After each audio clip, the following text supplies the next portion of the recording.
Les 5 pépins d'orange dans les aventures de Sherlock Holmes par Arthur Conan Doyle. Quand je jette un coup d'œil sur les notes et les résumés qui ont trait aux enquêtes menées par Sherlock Holmes entre les années 82 et 90, j'en retrouve tellement dont les caractéristiques sont à la fois étranges et intéressantes qu'il n'est pas facile de savoir lesquelles choisir et lesquelles omettre. Quelques-unes, pourtant, ont déjà bénéficié d'une certaine publicité grâce aux journaux, et d'autres n'ont pas fourni à mon ami l'occasion de déployer ces dons exceptionnels qu'il possédait à un si haut degré et que les présents écrits visent à mettre en lumière. Quelques-unes, aussi, ont mis en défaut l'habileté de son analyse et seraient, en tant que récits, des exposés sans conclusion. D'autres, enfin, n'ayant été élucidées qu'en partie, leur explication se trouve établie par conjecture et hypothèse plutôt qu'au moyen de cette preuve logique absolue à quoi Holmes attachait tant de prix. Parmi ces dernières, il en est une pourtant qui fut si remarquable en ses détails, si étonnante en ses résultats, que je cède à la tentation de la relater, bien que certaines des énigmes qu'elle pose n'aient jamais été résolues, et, selon toute probabilité, ne le seront jamais entièrement. L'année 87 nous a procuré une longue série d'enquêtes d'intérêt variable dont je conserve les résumés. Dans la nomenclature de cette année-là, je trouve une relation de l'entreprise de la chambre Paradol, un exposé concernant la Société des mendiants amateurs, un cercle dont les locaux somptueux se trouvaient dans le sous-sol voûté d'un grand magasin d'ameublement, des précisions sur la perte de la barque anglaise Sophie Anderson, sur les singulières aventures de Grace Pattersons aux îles d'Uffa, et enfin sur l'affaire des poisons de Camberwell. Au cours de cette enquête, Sherlock Holmes, on ne l'a pas oublié, parvint, en remontant la montre du défunt, à prouver qu'elle avait été remontée 2 heures auparavant et que, par conséquent, la victime s'était couchée à un moment quelconque de ces 2 heures-là, déduction qui fut de la plus grande importance dans la solution de l'affaire. Il se peut qu'un jour je retrace toutes ces enquêtes, mais aucune ne présente des traits aussi singuliers que l'étrange suite d'incidents que j'ai l'intention de narrer. C'était dans les derniers jours de septembre, et les vents d'équinoxe avaient commencé de souffler avec une rare violence. Toute la journée, la bourrasque avait sifflé, et la pluie avait battu les vitres, de telle sorte que, même en plein cœur de cette immense Londres, œuvre des hommes, nous étions temporairement contraints de détourner nos esprits de la routine de la vie pour les hausser jusqu'à admettre l'existence de ces grandes forces élémentaires qui, tels des fauves indomptés dans une cage, rugissent contre l'humanité à travers les barreaux de sa civilisation. À mesure que la soirée s'avançait, la tempête se déchaînait de plus en plus. Le vent pleurait en sanglotant dans la cheminée comme un enfant. Sherlock Holmes, pas très en train, était assis d'un côté de l'âtre, à feuilleter son répertoire criminel, tandis que, de l'autre côté, j'étais plongé dans un des beaux récits maritimes de Clark Russell, de telle sorte que les hurlements de la tempête au dehors semblaient faire corps avec mon texte, et que la pluie cinglante paraissait se prolonger et se fondre dans le glapissement des vagues de la mer. Ma femme était en visite chez sa tante et, pour quelques jours, j'étais revenu habiter à Baker Street. « Mais, dis-je en regardant mon compagnon, il n'y a pas de doute, c'est la sonnette. Qui donc pourrait venir ce soir ? Un de vos amis, peut-être ? » « En dehors de vous, je n'en ai point, » répondit-il. « Je n'encourage pas les visiteurs. »« Un client, alors ? » ?»« Si c'est un client, l'affaire est sérieuse. Sans cela, on ne sortirait pas par un tel temps et à une telle heure. Mais c'est vraisemblablement une des commères de notre logeuse, j'imagine. » Sherlock Holmes se trompait cependant, car nous entendîmes des pas dans le corridor et on frappa à notre porte. Sherlock étendit son long bras pour détourner de lui-même le faisceau lumineux de la lampe et le diriger sur la chaise libre où le nouveau venu s'assiérait. « Entrez, dit-il. » L'homme qui entra était jeune, 22 ans peut-être, très soigné et mis avec élégance. Ses manières dénotaient une certaine recherche et une certaine délicatesse. Tout comme le parapluie ruisselant qu'il tenait à la main, son imperméable luisant disait le temps abominable par lequel il était venu. Dans la lumière éblouissante de la lampe, il regardait anxieusement autour de lui, et je pus voir que son visage était pâle et ses yeux lourds, comme ceux d'un homme qu'étreint une immense anxiété. « Je vous dois des excuses, dit-il, tout en levant son lorgnon d'or vers ses yeux. J'espère que ça ne vous dérange pas, mais j'ai bien peur d'avoir apporté dans cette pièce confortable quelques traces de la tempête et de la pluie. »« Donnez-moi votre manteau et votre parapluie, dit Holmes. Ils seront fort bien là, sur le crochet, et vous les retrouverez secs tout à l'heure. Vous venez du sud-ouest de Londres, à ce que je vois. »« Oui, de Horsham. » Ce mélange d'argile et de chaux que j'aperçois sur le bout de vos chaussures est tout à fait caractéristique. Je suis venu chercher un conseil. C'est chose facile à obtenir. Et de l'aide. Ce n'est pas toujours aussi facile. J'ai entendu parler de vous, monsieur Holmes. J'en ai entendu parler par le commandant Prendergast, que vous avez sauvé dans le scandale du Tankerville Club. Ah, c'est vrai. On l'avait à tort accusé de tricher aux cartes. Il dit que vous êtes capable de résoudre n'importe quel problème. C'est trop dire, hein. Que vous n'êtes jamais battu. J'ai été battu 4 fois, 3 fois par des hommes et 1 fois par une femme. Mais qu'est-ce que cela comparé au nombre de vos succès ? C'est vrai que d'une façon générale, j'ai réussi. Vous pouvez donc réussir pour moi ? Je vous en prie, approchez votre chaise du feu et veuillez me donner quelques détails au sujet de votre affaire. Ce n'est pas une affaire ordinaire. Aucune de celles qu'on m'amène ne l'est. Je suis la suprême cour d'appel. Et pourtant, je me demande, monsieur, si dans toute votre carrière, vous avez jamais eu l'occasion d'entendre le récit d'une suite d'événements aussi mystérieux et inexplicables que ceux qui se sont produits dans ma famille. Vous me passionnez, dit Holmes. Je vous en prie, donnez-moi depuis le début les faits essentiels et, pour les détails, je pourrai ensuite vous questionner sur les points qui me sembleront les plus importants. Le jeune homme approcha sa chaise du feu et allongea vers la flamme ses semelles détrempées. « Je m'appelle, dit-il, John Openshaw, mais ma personne n'a, si tant est que j'y comprenne quoi que ce soit, rien à voir avec cette terrible affaire. Il s'agit d'une chose héréditaire. Aussi, afin de vous donner une idée des faits, faut-il que je remonte tout au début. Il faut que vous sachiez que mon grand-père avait 2 fils, mon oncle, Elias, et mon père, Joseph. Mon père avait à Coventry une petite usine qu'il agrandit à l'époque de l'invention de la bicyclette. Il détenait le brevet du pneu increvable Openshaw et son affaire prospéra si bien qu'il put la vendre et se retirer avec une belle aisance. Mon oncle Elias émigra en Amérique dans sa jeunesse et devint planteur en Floride où, à ce qu'on apprit, il avait très bien réussi. Au moment de la guerre de sécession, il combattit dans l'armée de Jackson, et plus tard sous les ordres de Hood, et conquit ses galons de colonel. Quand Lee eut déposé les armes, mon oncle retourna à sa plantation, où il resta 3 ou 4 ans encore. Vers 1869 ou 1870, il revint en Europe et prit un petit domaine dans le Sussex, près de Horsham. Il avait fait fortune aux États-Unis, mais il quitta ce pays en raison de son aversion pour les nègres et par dégoût de la politique républicaine qui leur accordait la liberté. C'était un homme singulier et farouche qui s'emportait facilement. Quand il était en colère, il avait l'injure facile et devenait grossier. Avec cela, il aimait la solitude. Pendant toutes les années qu'il a vécues à Horsham, je ne crois pas qu'il ait jamais mis le pied en ville. Il avait un jardin, 2 ou 3 champs autour de sa maison, et c'est là qu'il prenait de l'exercice. Très souvent pourtant, et pendant des semaines de suite, il ne sortait pas de sa chambre. Il buvait pas mal d'eau-de-vie, il fumait énormément et, n'ayant pas besoin d'amis et pas même de son frère, il ne voulait voir personne. Il faisait une exception pour moi.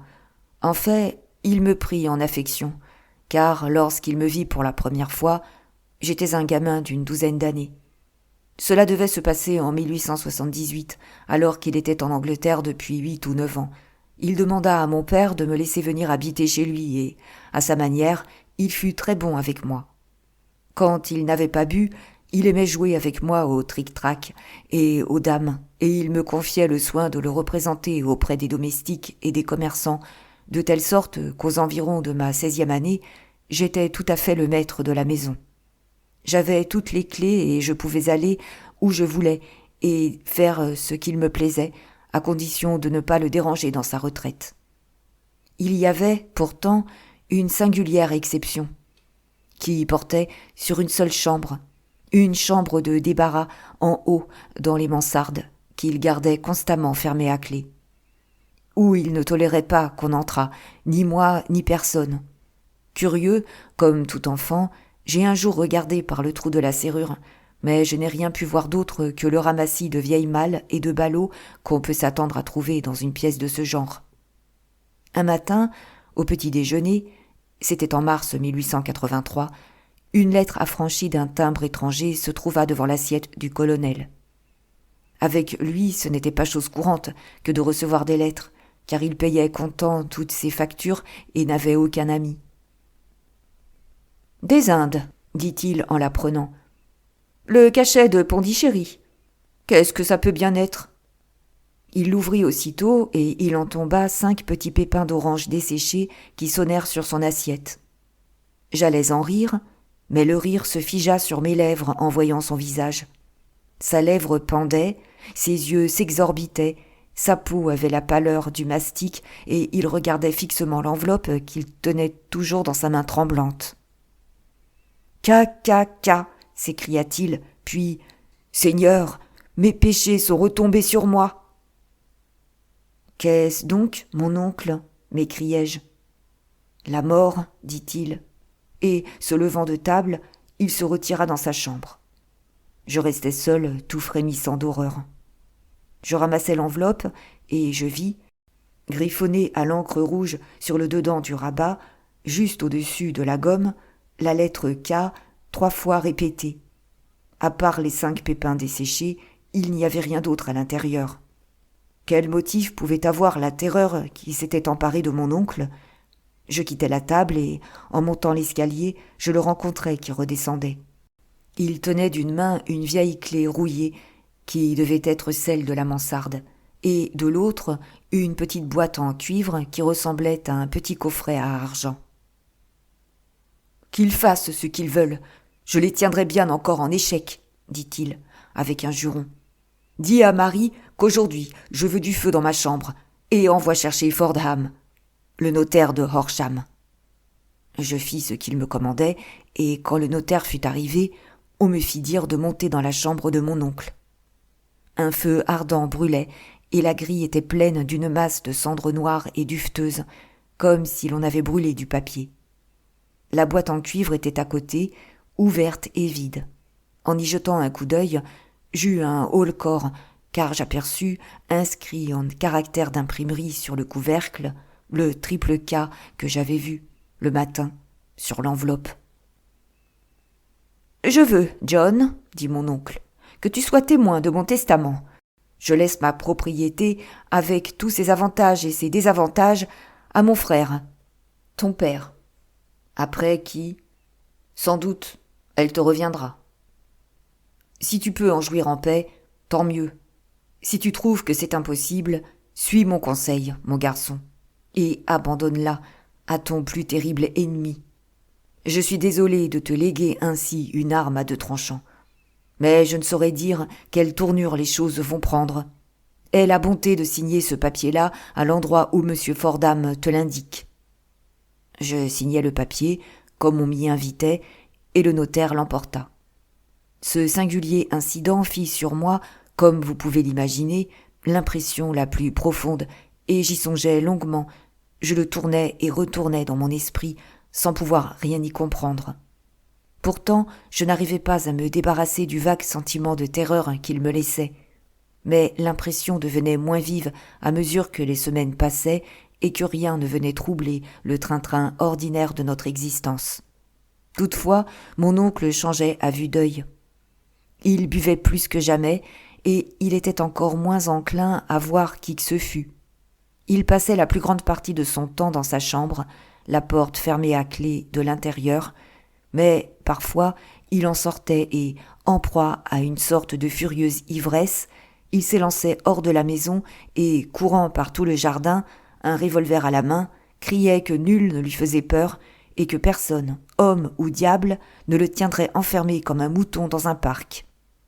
Quand pourtant ses accès étaient passés, il rentrait avec fracas et fermait la porte à clé, la barricadait derrière lui en homme qui n'ose regarder en face la terreur qui bouleverse le tréfonds de son âme. Dans ces moments-là, j'ai vu son visage, même par temps froid, luisant et moite comme s'il sortait d'une cuvette d'eau chaude. Eh bien, pour en arriver à la fin, monsieur Holmes, et pour ne pas abuser de votre patience, une nuit arriva où il fit une de ses folles sorties et n'en revint point. Nous l'avons trouvé, quand nous nous sommes mis à sa recherche, tombé, la face en avant, dans une petite mare couverte d'écume verte qui se trouvait au bout du jardin. Il n'y avait aucune trace de violence et l'eau n'avait que 2 pieds de profondeur, de sorte que le jury, tenant compte de son excentricité bien connue, rendit un verdict de suicide. Mais moi, qui savais comment il se cabrait à la pensée même de la mort, j'ai eu beaucoup de mal à me persuader qu'il s'était dérangé pour aller au-devant d'elle. L'affaire passa, toutefois, et mon père entra en possession du domaine et de quelques 14 000 livres qui se trouvaient en banque au compte de mon oncle. « Un instant, intervint Holmes. Votre récit est, je le vois déjà, l'un des plus intéressants que j'ai jamais écoutés. Donnez-moi la date à laquelle votre oncle a reçu la lettre et celle de son suicide supposé. » La lettre est arrivée le 10 mars 1883. Sa mort survint 7 semaines plus tard, dans la nuit du 2 mai. « Merci. Je vous prie, continuez. » Quand mon père prit la propriété de Horsham, il fit, à ma demande, un examen minutieux de la mansarde qui avait toujours été fermée à clé. Nous y avons trouvé la boîte en cuivre, bien que son contenu eût été détruit. À l'intérieur du couvercle se trouvait une étiquette en papier qui portait les 3 initiales répétées KKK. Et au-dessous, lettres, mémorandum, reçu et un registre.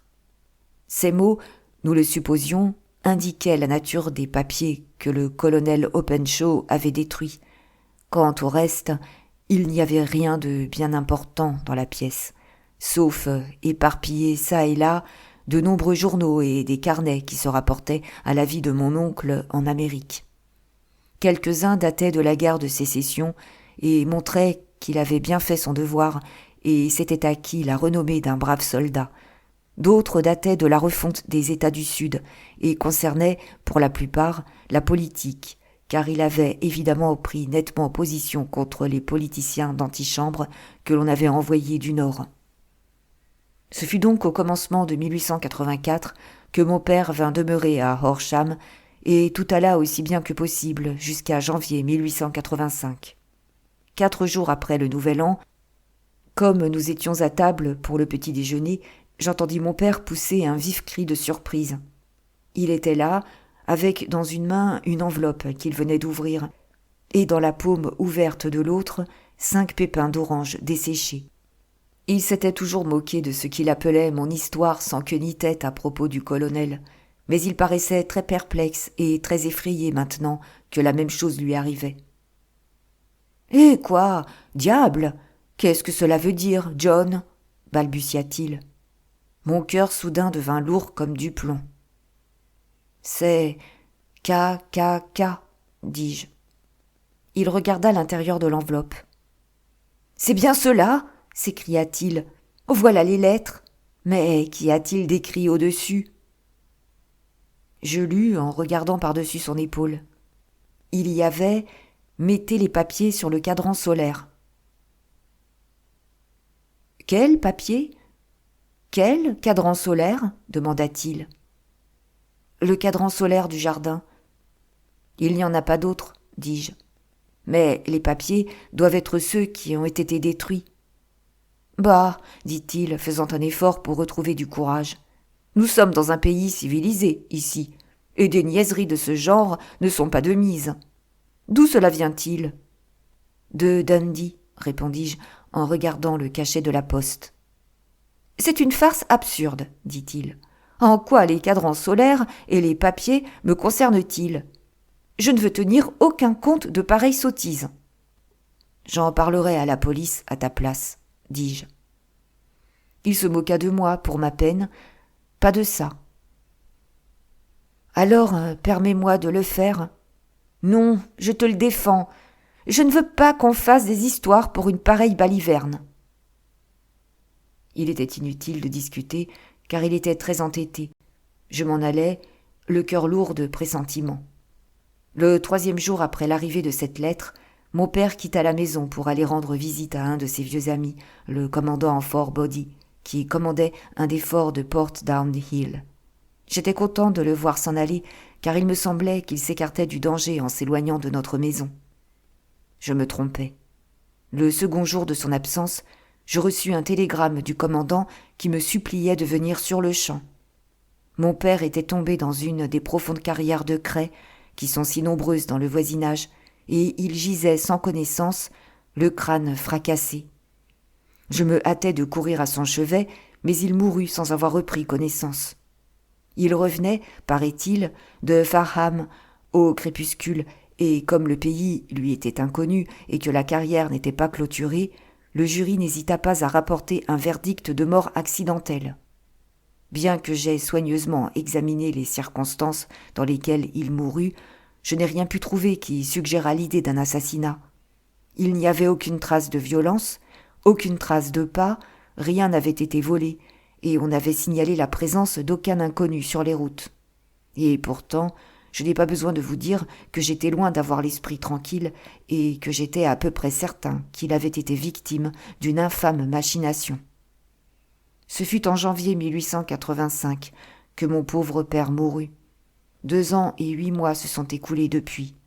Pendant tout ce temps, j'ai coulé à Horsham des jours heureux, et j'avais commencé à espérer que cette malédiction s'était éloignée de la famille et qu'elle avait pris fin avec la précédente génération. Je m'étais trop pressé, toutefois, à éprouver ce soulagement. Hier matin, le coup s'est abattu sur moi sous la même forme qu'il s'est abattu sur mon père. Le jeune homme tira de son gilet une enveloppe chiffonnée et la renversant au-dessus de la table, il la secoua et en fit tomber 5 pépins d'orange desséchés. « Voici l'enveloppe, reprit-il. Le cachet de la poste est de Londres, secteur Est. À l'intérieur, on retrouve les mêmes mots que sur le dernier message reçu par mon père. K, K, K. Puis mettez les papiers sur le cadran solaire. »« Qu'avez-vous fait ?» demanda Holmes. « Rien. »« Rien ? » ?»« À vrai dire, » expliqua-t-il, en enfonçant son visage dans ses mains blanches, « je me suis senti impuissant. J'ai ressenti l'impression que doivent éprouver les malheureux lapins quand le serpent s'avance vers eux en zigzagant. Il me semble que je suis la proie d'un fléau inexorable et irrésistible, dont nulle prévoyance, nulle précaution ne saurait me protéger. « Taratata !» s'écria Sherlock Holmes. « Il faut agir, mon brave, ou vous êtes perdu. Du cran. Rien d'autre ne peut vous sauver. Ce n'est pas le moment de désespérer. J'ai vu la police. Ah ! Mais ils ont écouté mon histoire en souriant.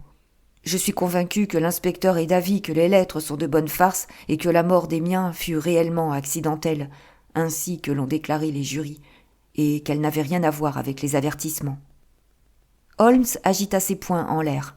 « Incroyable imbécilité !» s'écria-t-il. Ils m'ont cependant donné un agent pour habiter, si je veux, la maison avec moi. « Est-il venu avec vous ce soir ?»« Non, il a ordre de rester dans la maison. » De nouveau, Holmes, furieux, éleva les poings. « Pourquoi êtes-vous venu à moi ?» dit-il. « Et surtout, pourquoi n'êtes-vous pas venu tout de suite ?»« Je ne savais pas. Ce n'est qu'aujourd'hui que j'ai parlé à Prendergast de mes ennuis et qu'il m'a conseillé de m'adresser à vous. » Il y a 2 jours pleins que vous avez reçu la lettre. Nous aurions déjà agi. Vous n'avez pas d'autres renseignements que ceux que vous nous avez fournis, je suppose. Aucun détail qui pourrait nous aider. Il y a une chose, dit John Openshaw. Une seule chose. Il fouilla dans la poche de son habit et en tira un morceau de papier bleuâtre et décoloré qu'il étala sur la table. Je me souviens, dit-il, que le jour où mon oncle a brûlé ces papiers, j'ai remarqué que les petits bouts de marge non brûlés qui se trouvaient dans les cendres avaient tous cette couleur particulière. J'ai trouvé cette unique feuille sur le plancher de sa chambre et tout me porte à croire que c'est peut-être un des papiers qui, ayant volé loin des autres, avait, de la sorte, échappé à la destruction.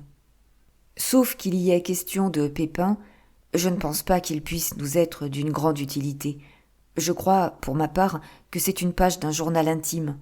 Incontestablement, l'écriture est celle de mon oncle. Holmes approcha la lampe, et tous les deux nous nous penchâmes sur la feuille de papier dont le bord déchiré prouvait qu'on l'avait, en effet, arrachée à un carnet. Cette feuille portait en tête mars 1869, et en dessous se trouvaient les indications suivantes. 4. Hudson est venu. Même vieille discussion. 7. Envoyer les pépins à Macaulay, Taramore et Swain de Saint-Augustin. 9. Macaulay disparu. 10. John Swain disparu. 12. Visiter Taramore. Tout bien. Merci, dit Holmes en pliant le papier et en le rendant à notre visiteur. Et maintenant, il ne faut plus, sous aucun prétexte, perdre un seul instant. Nous ne pouvons même pas prendre le temps de discuter ce que vous m'avez dit. Il faut rentrer chez vous tout de suite et agir. Mais que dois-je faire ? Il n'y a qu'une seule chose à faire, et à faire tout de suite. Il faut mettre ce papier que vous venez de nous montrer dans la boîte en cuivre que vous nous avez décrite.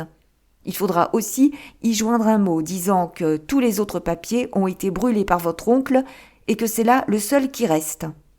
Il faudra l'affirmer en des termes tels qu'ils soient convaincants. Cela fait, il faudra, sans délai, mettre la boîte sur le cadran solaire, comme on vous le demande. Est-ce compris ? Parfaitement. Ne pensez pas à la vengeance, ou à quoi que ce soit de ce genre, pour l'instant. La vengeance, nous l'obtiendrons, je crois, par la loi, mais il faut que nous tissions notre toile, tandis que la leur est déjà tissée. Le premier point, c'est d'écarter le danger pressant qui vous menace. Après, on verra à élucider le mystère et à punir les coupables. Je vous remercie, dit le jeune homme, en se levant et en remettant son pardessus. Vous m'avez rendu la vie en même temps que l'espoir. Je ne manquerai pas d'agir comme vous me le conseillez. Ne perdez pas un moment, et surtout, prenez garde à vous, en attendant, car je ne pense pas qu'il y ait le moindre doute que vous ne soyez sous la menace d'un danger réel imminent. Comment rentrez-vous ? Par le train de Waterloo. Il n'est pas encore 9 heures, il y aura encore foule dans les rues. J'espère donc que vous serez en sûreté, et pourtant, vous ne sauriez être trop sur vos gardes. Je suis armé. C'est bien. Demain, je me mettrai au travail sur votre affaire. Je vous verrai donc à Horsham ? Non, votre secret se cache à Londres. C'est là que je le chercherai. Alors, je reviendrai vous voir dans un jour ou deux pour vous donner des nouvelles de la boîte et des papiers. Je ne ferai rien sans vous demander conseil. Nous échangeâmes une poignée de main et il s'en fut. Au dehors, le vent hurlait toujours et la pluie battait les fenêtres. On eût dit que cette étrange et sauvage histoire nous avait été amenée par les éléments déchaînés, que la tempête l'avait charriée vers nous comme un paquet d'algues qu'elle venait maintenant de remporter. Sherlock Holmes demeura quelque temps assis sans mot dire, la tête penchée en avant, les yeux fixant le feu qui flamboyait, rutilant. Ensuite, il alluma sa pipe et, se renversant dans son fauteuil, considéra les cercles de fumée bleue qui, en se pourchassant, montaient vers le plafond. « Je crois, Watson, remarqua-t-il enfin, que de toutes les affaires que nous avons eues, aucune n'a jamais été plus fantastique que celle-ci. Sauf, peut-être, Le signe des 4. Oui, sauf peut-être celle-là. Et pourtant, ce John Openshaw me semble environné de dangers plus grands encore que ceux que couraient les Sholto. Mais êtes-vous arrivé à une idée définie de la nature de ces dangers ? Il ne saurait y avoir de doute à cet égard. Et quels sont-ils ? Qui est ce KKK et pourquoi poursuit-il cette malheureuse famille ? Sherlock Holmes ferma les yeux et plaça ses coudes sur le bras de son fauteuil, tout en réunissant les extrémités de ses doigts. Le logicien idéal, remarqua-t-il, quand une fois on lui a exposé un fait sous toutes ses faces, en déduirait non seulement toute la chaîne des événements qui ont abouti à ce fait, mais aussi tous les résultats qui s'ensuivraient. De même que Cuvier pouvait décrire exactement un animal tout entier en examinant un seul os, de même l'observateur qui a parfaitement saisi un seul maillon dans une série d'incidents devrait pouvoir exposer avec précision tous les autres incidents, tant antérieurs que postérieurs. Nous n'avons pas encore bien saisi les résultats auxquels la raison seule est capable d'atteindre. On peut résoudre dans le cabinet des problèmes qui ont mis en défaut tous ceux qui en ont cherché la solution à l'aide de leur sens. Pourtant, pour porter l'art à son summum, il est nécessaire que le logicien soit capable d'utiliser tous les faits qui sont venus à sa connaissance, et cela implique en soi, comme vous le verrez aisément, une complète maîtrise de toutes les sciences, ce qui, même en ces jours de liberté de l'enseignement et d'encyclopédie, est un avantage assez rare. Il n'est toutefois pas impossible qu'un homme possède la totalité des connaissances qui peuvent lui être utiles dans ses travaux, et c'est, quant à moi, ce à quoi je me suis efforcé d'atteindre. Si je me souviens bien, dans une certaine circonstance, au premier temps de notre amitié, vous aviez défini mes limites de façon assez précise. « Oui, répondis-je en riant, c'était un singulier document. La philosophie, l'astronomie et la politique étaient notées d'un 0, je me le rappelle. La botanique médiocre, la géologie très sérieuse en ce qui concerne les taches de boue de n'importe quelle région située dans un périmètre de 50 miles autour de Londres. La chimie, excentrique, l'anatomie, sans méthode, la littérature passionnelle et les annales du crime, uniques.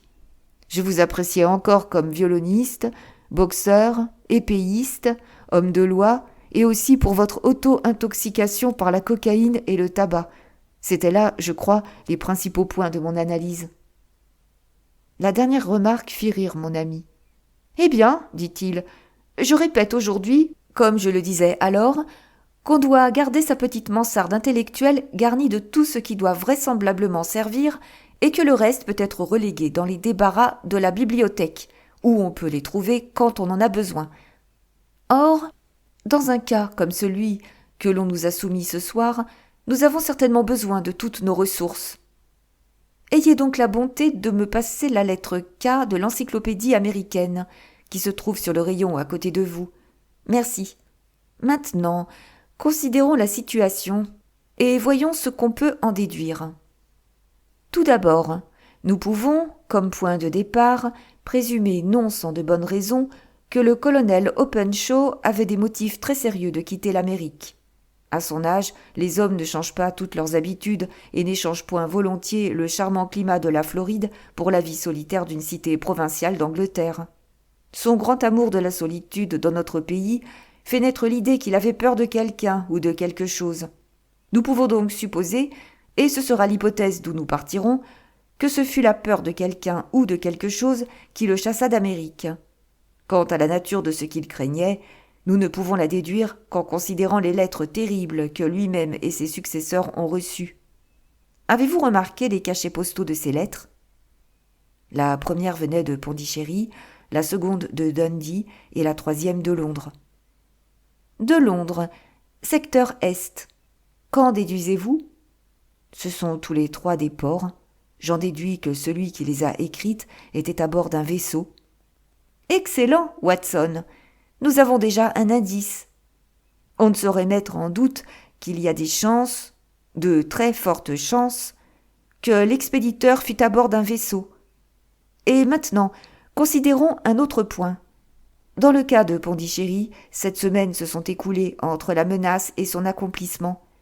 Dans le cas de Dundee, il n'y a eu que 3 ou 4 jours. Cela ne vous suggère-t-il rien ? La distance est plus grande pour le voyageur. Mais la lettre aussi a un plus grand parcours pour arriver. Alors, je ne vois pas. Il y a au moins une présomption que le vaisseau dans lequel se trouve l'homme, ou les hommes, est un voilier. Il semble qu'ils aient toujours envoyé leur singulier avertissement ou avis avant de se mettre eux-mêmes en route pour leur mission. Vous voyez avec quelle rapidité l'action a suivi l'avis quand celui-ci est venu de Dundee. S'ils étaient venus de Pondichéry, dans un steamer, ils seraient arrivés presque aussi vite que leur lettre. Mais, en fait, 7 semaines se sont écoulées, ce qui représentait la différence entre le courrier postal qui a apporté la lettre et le vaisseau à voile qui en a amené l'expéditeur. C'est possible. Mieux que cela, c'est probable. Et maintenant, vous voyez l'urgence fatale de ce nouveau cas, et pourquoi j'ai insisté auprès du jeune Openshaw pour qu'il prenne garde. Le coup a toujours été frappé à l'expiration du temps qu'il faut aux expéditeurs pour parcourir la distance. Mais cette fois-ci, la lettre vient de Londres, et par conséquent, nous ne pouvons compter sur un délai. « Grand Dieu !» m'écriai-je. « Que peut signifier cette persécution impitoyable ?» Les papiers qu'Openshaw a emportés sont évidemment d'une importance capitale pour la personne ou les personnes qui sont à bord du voilier. Il apparaît très clairement, je crois, qu'il doit y avoir plus d'un individu. Un homme seul n'aurait pu perpétrer ces 2 crimes de façon à tromper le jury d'un coroner. Il faut, pour cela, qu'ils soient plusieurs et que ce soient des hommes résolus et qui ne manquent pas d'initiative. Leur papier, il est leur faux, quel qu'en soit le détenteur. Et cela vous montre que KKK cesse d'être les initiales d'un individu et devient le sigle d'une société. Mais de quelle société ? Vous n'avez jamais entendu parler du Ku Klux Klan ? Et Sherlock, se penchant en avant, baissait la voix. Jamais. Holmes tourna les pages du livre sur ses genoux. Voici, dit-il bientôt. Ku Klux Klan. Nom dérivé d'une ressemblance imaginaire avec le bruit produit par un fusil qu'on arme. Cette terrible société secrète fut formée par quelques anciens soldats confédérés dans les États du Sud après la guerre civile, et elle forma bien vite des branches locales dans différentes parties du pays, particulièrement dans le Tennessee, la Louisiane, les Carolines, la Géorgie et la Floride. Elle employait sa puissance à des fins politiques, principalement à terroriser les électeurs nègres et à assassiner ou à chasser du pays ceux qui étaient opposés à ses desseins. Ces attentats étaient d'ordinaire précédés d'un avertissement à l'homme désigné, avertissement donné d'une façon fantasque mais généralement aisée à reconnaître, quelques feuilles de chêne dans certains endroits, dans d'autres, des semences de melon ou des pépins d'orange. Quand elle recevait ces avertissements, la victime pouvait ou bien renoncer ouvertement à ses opinions ou à sa façon de vivre, ou bien s'enfuir du pays. Si, par bravade, elle s'entêtait, la mort la surprenait infailliblement, en général d'une façon étrange et imprévue. L'organisation de la société était si parfaite, ses méthodes si efficaces, qu'on ne cite guère de personne qui ait réussi à la braver impunément ou de circonstances qui aient permis de déterminer avec certitude les auteurs d'un attentat. Pendant quelques années, cette organisation prospéra, en dépit des efforts du gouvernement des États-Unis et des milieux les mieux intentionnés dans la communauté du Sud. Cependant, en l'année 1869, le mouvement s'éteignit assez brusquement, bien que, depuis lors, il y ait eu encore des sursauts spasmodiques. « Vous remarquerez, dit Holmes en posant le volume, que cette soudaine éclipse de la société coïncide avec le moment où Openshaw est parti d'Amérique avec leurs papiers. Il se peut fort bien qu'il y ait là un rapport de cause à effet. Rien d'étonnant donc que lui et les siens aient eu à leur trousse quelques-uns de ces implacables caractères.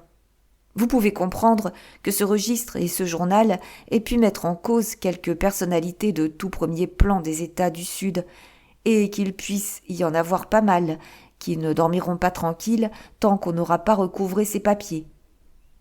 Alors, la page que nous avons vue est telle qu'on pouvait l'attendre.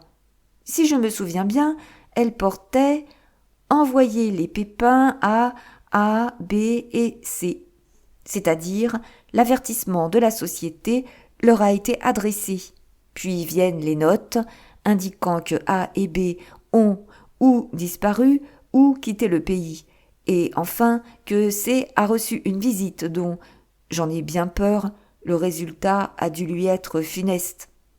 Vous voyez, je pense, docteur, que nous pourrons projeter quelques lumières dans cet antre obscur, et je crois que la seule chance qu'ait le jeune Openshaw, en attendant, c'est de faire ce que je lui ai dit. Il n'y a pas autre chose à dire, pas autre chose à faire ce soir. Donnez-moi donc mon violon, et pendant une demi-heure, tâchons d'oublier cette misérable époque et les agissements plus misérables encore des hommes, nos frères. Le temps s'était éclairci le matin, et le soleil brillait d'un éclat adouci à travers le voile imprécis qui restait tendu au-dessus de la grande ville. Sherlock Holmes était déjà en train de déjeuner quand je suis descendu. « Vous m'excuserez, dit-il, de ne pas vous avoir attendu. J'ai devant moi, je le prévois, une journée copieusement occupée à étudier le cas du jeune Openshaw. Quelle marche allez-vous suivre ? Cela dépendra beaucoup des résultats de mes premières recherches. Il se peut qu'en fin de compte, je sois obligé d'aller à Horsham. Vous n'irez pas en premier lieu ? Non, je commencerai par la cité. Sonnez, la servante vous apportera votre café. En attendant, je pris sur la table le journal non déplié encore et j'y jetai un coup d'œil. Mon regard s'arrêta sur un titre qui me fit passer un frisson dans le cœur. « Holmes !» m'écriai-je, « vous arrivez trop tard !»« Ah !» dit-il en posant sa tasse. « J'en avais peur. Comment ça s'est-il passé ?» Sa voix était calme, mais je n'en voyais pas moins qu'il était profondément ému. Mes yeux sont tombés sur le nom d'Openshaw et sur le titre « Une tragédie près du pont de Waterloo ». En voici le récit. Entre 9 et 10 heures du soir, l'agent de police Cook, de la division H de service près du pont de Waterloo, entendit crier « Au secours !» puis le bruit d'un corps qui tombait à l'eau. La nuit, extrêmement noire, et le temps orageux rendaient tout sauvetage impossible, malgré la bonne volonté de plusieurs passants.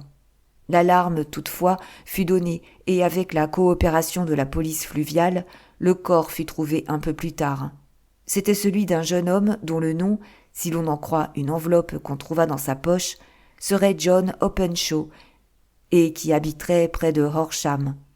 On suppose qu'il se hâtait afin d'attraper le dernier train qui part de la gare de Waterloo et que, dans sa précipitation et dans l'obscurité, il s'est trompé de chemin et s'est engagé sur l'un des petits débarcadères fluviaux d'où il est tombé. Le corps ne portait aucune trace de violence et il ne fait pas de doute que le défunt a été la victime d'un malencontreux accident qui, espérons-le, attirera l'attention des autorités sur l'état fâcheux des débarcadères tout au long de la Tamise. Nous restâmes assis pendant quelques minutes sans proférer une parole. Holmes était plus abattu et plus ému que je ne l'avais jamais vu. « C'est un rude coup pour mon orgueil, Watson, » dit-il enfin. « C'est là un sentiment bien mesquin, sans doute, mais c'est un rude coup pour mon orgueil. J'en fais désormais une affaire personnelle, et si Dieu me garde la santé, je mettrai la main sur cette bande. Pensez qu'il est venu vers moi pour que je l'aide, et que je l'ai envoyé à la mort. » Il bondit de sa chaise et, incapable de dominer son agitation, il se mit à parcourir la pièce à grands pas. Ses joues ternes s'empourpraient, en même temps que ses longues mains maigres se serraient et se desserraient nerveusement. « Ces démons doivent être terriblement retors !» s'écria-t-il enfin. « Comment ont-ils pu l'attirer là-bas ? Le quai n'est pas sur le chemin qui mène directement à la gare. Le pont, sans doute, était encore trop fréquenté, même par le temps qu'il faisait, pour leur projet. Eh bien, Watson, nous verrons qui gagnera la partie en fin de compte. Je sors. Vous allez à la police ? Non, je serai ma propre police. Quand j'aurai tissé la toile, je leur laisserai peut-être capturer les mouches, mais pas avant. » Toute la journée, je fus occupé par ma profession, et ce ne fut que tard dans la soirée que je revins à Baker Street. Sherlock Holmes n'était pas encore rentré. Il était presque 10 heures, quand il revint, l'air pâle et épuisé. Il se dirigea vers le buffet et, arrachant un morceau de pain à la miche, il le dévora, puis le fit suivre d'une grande gorgée d'eau. « Vous avez faim ?» constatai-je. « Je meurs de faim. » Je n'y pensais plus. Je n'ai rien pris depuis le petit déjeuner. « Rien ? » ?»« Pas une bouchée. Je n'ai pas eu le temps d'y penser. »« Et avez-vous réussi ?»« Fort bien. Vous avez une piste ?»« Je les tiens dans le creux de ma main. Le jeune Openshaw ne restera pas longtemps sans être vengé. Watson, nous allons poser sur eux-mêmes leur diabolique marque de fabrique.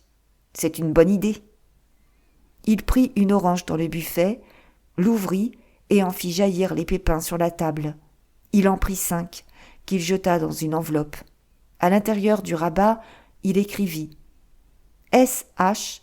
pour J.C. » Il la cacheta et l'adressa au « Capitaine James Calhoun, 3 mâts, Lone Star, Savannah, Géorgie. » « Cette lettre l'attendra à son arrivée au port, » dit-il en riant doucement. « Elle lui vaudra sans doute une nuit blanche. » Il constatera que ce message lui annonce son destin avec autant de certitude que ce fut, avant lui, le cas pour Openshaw. Et qui est ce capitaine Calhoun ? Le chef de la bande. J'aurai les autres, mais lui d'abord. Comment l'avez-vous donc découvert ? Il prit dans sa poche une grande feuille de papier couverte de dates et de notes. « J'ai passé toute la journée, dit-il, à suivre sur les registres de Lloyd et sur des collections de journaux tous les voyages postérieurs des navires qui ont fait escale à Pondichéry en janvier et en février 83. On en donnait, comme y ayant stationné au cours de ces 2 mois, 36 d'un bon tonnage. De ces 36, le Lone Star attira tout de suite mon attention. Parce que, bien qu'on l'annonçât comme venant de Londres, son nom est celui que l'on donne à une province des États-Unis. Le Texas, je crois. Je ne sais plus au juste laquelle, mais je savais que le vaisseau devait être d'origine américaine. Et alors ? J'ai examiné le mouvement du port de Dundee, et quand j'ai trouvé que le 3-mât Lone Star était là en janvier 83, mes soupçons se sont changés en certitude. Je me suis alors informé des vaisseaux qui étaient à présent à l'ancre dans le port de Londres. Et alors ? Le Lone Star est arrivé ici la semaine dernière. Je suis allé au dock Albert et j'ai appris que ce 3-mât avait descendu la rivière de bonne heure ce matin avec la marée. J'ai télégraphié à Gravesend, d'où l'on m'a répondu qu'il venait de passer et, comme le vent souffle d'est, je ne doute pas qu'il ne soit maintenant au-delà des Goodwins et non loin de l'île de Wight. Qu'allez-vous faire, alors ? Oh, je les tiens. Lui et les 2 seconds sont, d'après ce que je sais, les seuls Américains à bord. Les autres sont des Finlandais et des Allemands. Je sais aussi que tous 3 se sont absentés du navire hier soir. Je le tiens de l'arrimeur qui a embarqué leur cargaison. Au moment où leur bateau touchera Savannah, le courrier aura porté cette lettre et mon cablogramme aura informé la police de Savannah qu'on a grand besoin de ces messieurs ici pour y répondre d'une inculpation d'assassinat. Mais les plans les mieux dressés des hommes comportent toujours une part d'incertitude. Les assassins de John Openshaw ne devaient jamais recevoir les pépins d'orange qui leur auraient montré que quelqu'un d'aussi retors et résolu qu'eux-mêmes était sur leur piste. Les vents de l'équinoxe soufflèrent très longuement et très violemment cette année-là. Longtemps, nous attendîmes des nouvelles du Lone Star. Elles ne nous parvinrent jamais. À la fin, pourtant, nous avons appris que, quelque part, bien loin dans l'Atlantique, on avait aperçu, ballottés au creux d'une grande vague, les tambours fracassés d'un bateau. Les lettres L.S. y étaient sculptées. Et c'est là tout ce que nous saurons jamais du sort du Lone Star.